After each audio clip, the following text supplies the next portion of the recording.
E aí, pessoal, mais uma semana aqui, mais uma aula de biosistemática. A aula de hoje a gente vai falar ainda sobre alguns conceitos, né? Mas mais conceitos aplicados na sistemática filogenética, se vocês lembram da última aula, que é o termo cunhado pelo Wilhelm Henning, né? E deem uma olhada na última aula também, com aqueles conceitos lá. A de hoje é um pouco menor, é rapidinho, só para a gente ver o finalzinho do que a gente vai usar. E por que esses conceitos são muito importantes? Porque para entender sobre sistemática, a gente precisa entender esses conceitos muito bem também. Então, qualquer dúvida, dê uma verificada lá, vê se está tudo certinho. Qualquer dúvida, vocês anotem no Saiba Mais, a gente discute hoje na aula, tá bom? Então, para quem leu e fez o trabalho do segundo capítulo do Amorim, né, sobre tempo e forma, a aula de hoje vai ser um pouco mais tranquila, né? E a gente vai falar principalmente sobre apomorfia e plesiomorfia, né? Então, por exemplo, dizer que dois organismos possuem uma característica homóloga, ou seja, uma característica homóloga, que veio de um ancestral em comum, não resolve a questão do parentesco entre elas. Porque eu posso pegar uma característica que está comum entre vários organismos muito distintos, que o ancestral comum delas tinha, mas eu não sei realmente o grau de parentesco entre elas, porque se eu colocar outros grupos para comparação, eu preciso verificar como que essa característica homóloga foi se modificando nesses organismos. E essa modificação dessa característica ao longo do tempo nestes organismos é o que nós chamamos de série de transformações de caracteres. E só nessa série de transformações dos caracteres, né, é que eu vou saber sobre apomorfia, plesiomorfia e definir melhor o parentesco entre as espécies também, ok? Então, primeiro a apomorfia, que é um termo mais utilizado que a gente usa muito para definir grupos monofiléticos, tá? Então, o que é uma apomorfia? Apomorfia é o estado derivado de um caráter em uma série de transformação. A apomorfia é um conceito que envolve tempo e forma. Então vamos decifrar esse estado de caráter em uma série de transformação, né? Então, ó, uma apomorfia é uma condição mais recente de uma homologia. Então lembrem-se que a homologia é sobre um caractere homólogo, um caractere que veio de um ancestral em comum, mas que eu já disse no slide anterior que não fala exatamente sobre o parentesco. Então a apomorfia, vamos lá, é o estado derivado. Estado derivado é um estado modificado, é um estado novo em uma série de transformação, tá? Então eu vou pegar um exemplo bem simples. Mamíferos. Os mamíferos vão ser nosso grupo aqui de um estudo, de um exercício que a gente vai fazer. Todos os mamíferos têm essa célula, outros organismos também têm, né? Desculpa, todos os vertebrados têm células que transportam oxigênio, que são as hemácias, tá? Então as hemácias, todos os vertebrados têm, ok? Outros grupos de organismos também têm, mas vamos trabalhar aqui com vertebrados, tá? Então, os anfíbios, os peixes, as aves, os crocodilos, os mamíferos, né? Vários grupos têm as hemácias. Então a hemácia é uma característica aí para transportar oxigênio no sangue, né? Só que tem uma modificação, tem um estado derivado, um estado novo, que só os mamíferos têm, que é a hemácia sem núcleo, tá? Então a hemácia sem núcleo é uma condição específica dos mamíferos. Então a hemácia sem núcleo é um estado derivado de um caráter, que é a hemácia, numa série de transformação de todos esses vertebrados, né? Então a hemácia anucleada é uma apomorfia dos mamíferos. Deu para entender isso aí? Então a hemácia sem núcleo é uma condição mais recente. Condição mais recente é sinônimo de estado derivado, tá? Então a apomorfia dos mamíferos, uma das apomorfias dos mamíferos é a célula anucleada sanguínea, né? É uma hemácia sem núcleo. Então é uma condição de uma estrutura que resultou da ocorrência de uma ou mais mutações, alterando a forma plesiomórfica correspondente. E aí eu já meio que estou respondendo, né? Então a forma plesiomórfica é a forma basal, é a forma mais ancestral. Então a forma ancestral é a hemácia com núcleo e a forma derivada, mais recente, é a hemácia sem o núcleo. É sem o núcleo, isso. Deu para entender? Então eu meio que já respondi o que é plesiomorfia. A plesiomorfia é a condição mais antiga. Não quer dizer que é a condição que não existe mais. É a condição que eu vejo hoje, mas que provavelmente era assim no ancestral também. Não é a condição derivada, é a condição basal, tá? E a gente usa muito o prefixo sim, com N ou com M, tá? A sinapomorfia ou simplesiomorfia. O prefixo sim, ele apenas quer dizer que essa característica apomórfica ou plesiomórfica, ela é compartilhada. Então o prefixo sim significa compartilhado. Então, a célula anucleada, hemácia sem núcleo dos mamíferos, ela não é só dos humanos, ela é compartilhada entre os macacos, os ratos, as baleias, os elefantes, os lobos, as onças, todo mundo é mamífero. Então, como ela é compartilhada entre vários grupos, a gente chama ela de sinapomorfia, ok? E a simplesiomorfia é a célula com o núcleo, que tem nos peixes, que tem nos sapos, que tem nos lagartos, nas cobras, no jacaré, no passarinho, na arara, tá? Então ela é uma simplesiomorfia. Ah, Diego, então como é que eu vou saber se é uma plesiomorfia ou simplesiomorfia? Olha, na literatura hoje em dia, como tudo é muito compartilhado entre os organismos, geralmente a gente já usa diretamente o termo simplesiomorfia ou sinapomorfia. Tá? Então é quase que um sinônimo, porque depende muito dessa série de transformações e dos grupos que você está comparando. Então se tem muitos grupos compartilhando, sinapomorfia ou simplesiomorfia. Se naquela sua comparação só tem um grupo, é uma apomorfia, uma plesiomorfia. E tem um outro termo que não é muito utilizado, que é autapomorfia. A autapomorfia nada mais é do que uma apomorfia, só que realmente exclusiva, surgiu, só tem naquele grupo que eu estou vendo. Tá? Vou mostrar isso de uma forma gráfica para vocês. Então eu tenho aqui, olha, a apomorfia, tá? E a plesiomorfia, quando eu olho numa série de transformações.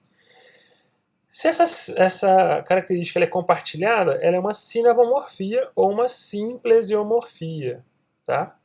Mas, como eu disse para vocês, geralmente eu estou assumindo já que o ancestral era daquela forma. E a autapomorfia, quando eu tenho uma certeza absoluta que só tem naquele grupo da série de transformações que eu estou avaliando. Então é uma autapomorfia, uma coisa muito exclusiva. Ok? E aí um outro gráfico que eu posso mostrar na aula para vocês me explicarem essa codificação por cores aqui, o que cada cor representa. Né? Então a autapomorfia, a sinapomorfia e a simplesiomorfia. E aí desculpem. E aí eu comecei a mostrar algumas árvores já, né? Árvores filogenéticas. Ah, Diego, mas eu escutei falar que chama cladograma. Oh, já escutei também filograma. Dendrograma. Dendro é uma palavra para árvore também, né? Mas tudo vem de árvore, tá? Tudo é a mesma coisa. Filograma, cladograma, dendrograma, tá? Árvore filogenética, filogenia, isso é uma filogenia também. E sempre que vocês observarem uma árvore, ela dá duas informações logo de cara. Uma informação em relação a parentesco, tá? Então quanto mais grudadinho aqui, mais parente eles são. E tempo também, porque quanto mais antigo os nós aqui, quanto mais para baixo os nós, mais antigo eles são. Então a árvore filogenética ela me dá informação de relacionamento e de tempo, ok? E é uma árvore. Como qualquer árvore, ela tem as características de uma árvore. Raiz, os ramos e os nós, que são as dicotomias aqui. Tá bom? E tem várias formas de representar as árvores, né? Só que em uma árvore filogenética eu nunca falo mais ou menos evoluído, tá? Eu sempre vou evitar o uso desses termos. Não existe menos evoluído, mais evoluído. Uma ameba vivendo hoje, ela é tão evoluída quanto a gente. Ela passou o mesmo tempo evoluindo no planeta Terra, tá? Então não tem mais ou menos evoluído. O que tem? Basal e derivado, que são nomenclatura são conceitos relacionados às características. Então, uma ameba, ela tem características mais basais. E um ser humano tem características mais derivadas. E sempre em relação a alguma coisa. Ok? Então, basal e derivado. E não é o organismo que é basal ou o organismo que é derivado. São as características daquele organismo.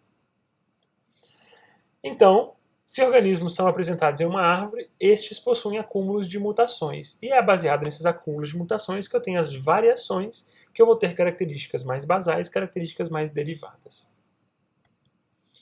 E aí, lendo uma árvore filogenética, né, ela sempre vai me dar relação, vai me informar o relacionamento, o tempo, e também se essas características foram surgindo. Ignorem, por favor, essas características que estão marcadas aqui, né? Mas quando eu junto grupos aqui, eu junto por algum motivo. E geralmente eles estão juntos por causa de sinapomorfias. Então, por exemplo, os crocodilos e os pardais pertencem a um grupo que chama Archosauromorpha. Esse grupo possui uma sinapomorfia que é eles possuem moela e piloro. Os crocodilos também têm moela. Tá? Tem várias outras, estou dando um exemplo aqui. Ok? Eles possuem duas fenestras orbitais. Eles são o grupo dos Diapsida também aqui. Né? Tá faltando alguns bichos aqui, mas tem várias sinapomorfias. E essas sinapomorfias são exclusivas desse grupo e elas vieram de um ancestral em comum. São, então, obrigatoriamente características homólogas que são exclusivas desse grupo. Então, é uma forma de ler a árvore. A árvore ela te dá um monte de informação. Então, do relacionamento do tempo e também, quando eu estou lidando com caracteres, os caracteres que são exclusivos desse grupo. Uma outra forma de uma árvore, inclusive é uma árvore, a primeira concepção do Darwin, né, quando ele desenhou lá, era uma árvore. Né? Então, outro tipo de árvore, ela lateral, né, é a mesma, só que deitada aí. Com os ancestrais marcados já. Então tem várias formas de árvore, sendo que as OTUs sempre são as pontas, né? Ou seja, unidade taxonômica operacional. Então as pontas são as OTUs, os ramos, os nós e lá embaixo a raiz. Ok? As árvores que têm tamanhos de ramos diferentes, elas querem dizer sobre o acúmulo de mutações. Então esse grupo aqui, por exemplo, esse baiacu tem mais mutações acumuladas do que essa tilápia, por exemplo. Tá? E aí, sobre a sistemática filogenética, nos leva à filogenia, que é um dos últimos termos que a gente vai ver hoje aqui. Né? A filogenia é uma ciência histórica.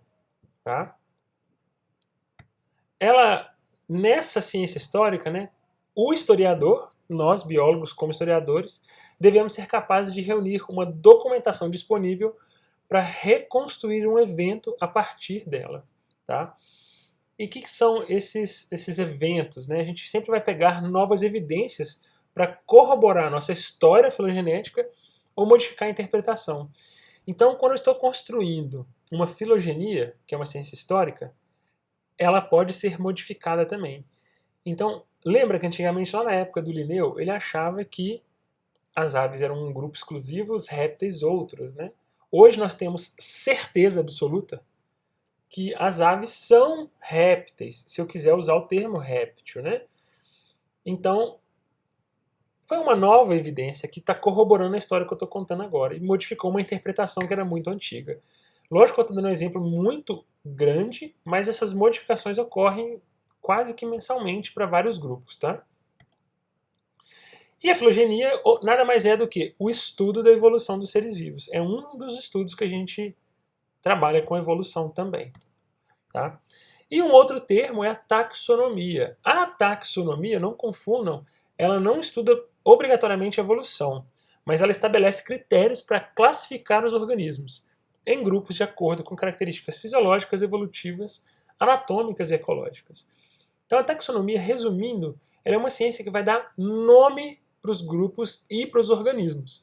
Então se você descreve espécies novas, se você quer dar nome para os grupos, quer organizar os grupos, você vai trabalhar com taxonomia. ok? Voltando aqui, eu coloquei aqui esse banner aqui. Tem um podcast que eu sou host, que eu criei ano passado, que é o Ciência de A a Z. O primeiro episódio é sobre taxonomia. Escutem lá depois quem ficar mais encucado aí sobre essa ciência, né? Então a ciência, a taxonomia, né? Tem um podcast lá de 1h30 mais ou menos, recomendo, que a gente fala bastante sobre o que se trabalha, né? Como é que no Brasil se trabalha com taxonomia. Então alguns conceitos até aqui para a gente pisar um pouquinho no freio, rever a última aula e essa de hoje a gente discutir sobre eles, tá? E as implicâncias dele. As implicações, desculpem. Então a taxonomia define os grupos de organismos biológicos com base em características comuns e dá nome para esses grupos. A filogenia é um estudo da relação evolutiva entre grupos e organismos. A sistemática é uma ciência dedicada a inventariar e descrever a biodiversidade e compreender as relações filogenéticas entre os organismos. Então, meio que a sistemática hoje ela usa da filogenia e da taxonomia, né? Muitas vezes ela é um sinônimo dessas duas coisas. E a evolução é um estudo, né, das mudanças das características. A evolução ela é, na verdade, a mudança das características hereditárias de uma população de uma geração para outra. A evolução é um processo. Tá? Quando se estuda a evolução, estuda esse processo de mudança. E aí, sobre a taxonomia de espécies, que a gente vai começar a falar mais na próxima aula, a gente vai discutir, então, o que é uma espécie. Não sei se vocês já pararam para pensar nisso. Tentem responder, coloquem no papel, para na próxima aula a gente discutir. Eu vou fazer essa pergunta para vocês e a gente vai tentar responder ela. Né? Quando e como descrever uma espécie? Né? Como é que funciona para descrever um grupo de organismos? Não sei se vocês têm vontade de fazer isso. Né? Como biólogo, eu, por exemplo, queria muito descrever uma espécie nova. Né? Então, como que funciona isso para descrever uma espécie nova? É o que eu faço hoje, inclusive. Né? E quais as regras para descrever uma nova espécie? Isso aí eu vou adiantar para vocês que a gente trabalha hoje com a Comissão Internacional para Nomenclatura Zoológica, tá? E eles têm o código, tá aqui em cima, olha só, no canto superior esquerdo. Esse aqui é um print do site que eu fiz hoje lá, tá? Então eles têm o Código Internacional de Nomenclatura Zoológica. Então eles têm as regras para dar nome para os bichos, tá? Um código específico para zoologia. A Luciana vai mostrar para vocês que tem um código específico para as plantas também. Tá? E para pensar sobre o que é uma espécie, um próximo dever de casa aí, valendo um ponto também na prova. Quem fizer esse aqui vai ganhar mais um ponto. Mesma coisa, um estudo dirigido de 2 páginas apenas, um resumão desse artigo aqui, tá? Do De Queiroz, o Conceitos de Espécies e Delimitação de Espécies. Enviar para mim até a próxima aula no josé.santana@ufms.br, tá bom? Então me enviem isso aí até na próxima aula de segunda que vem, mais um ponto na prova também. Leiam com carinho esse trabalho, ele tem que ser o artigo de cabeceira de todo taxonomista hoje, para a gente saber o que é uma espécie. Então, até semana que vem, pessoal, ou até daqui a pouco na nossa aula aí no Google Meet. Um abraço.